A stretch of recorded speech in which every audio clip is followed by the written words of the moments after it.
6 સાડી લીધી. 6 સાડી લીધી. ક્યાંથી આવો છો દીદી તમે? થેલી ઘરથી લાવવાની, બરાબર? થેલી ઘરથી લાવવાનું, વીણવાનું જાતે.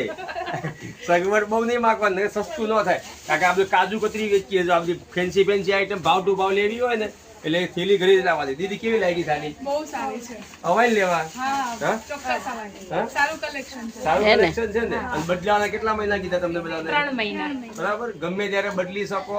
ઘરના ગોરેમાં જ આવવાનું એવું નહીં વિચારો બીજી શોપ પર જઈએ, બરાબર? પણ ખાલી સગવડ નહીં માગવાની, આટલું ધ્યાન રાખજો. જાતે વીણવાની ને જૂની સાડી લાવવાની. ચાલો જય સિયારામ. ગાય 1 2 3 4 5 સાડી મોટા વડા લેવા આવાય ને, સાડી લેવા આવે, રીલ્સ બનાવવું એવું છે. લેવા સારું છે ને સિલેક્શન, સભા બભા સારા છે ને બધાના? ઓકે.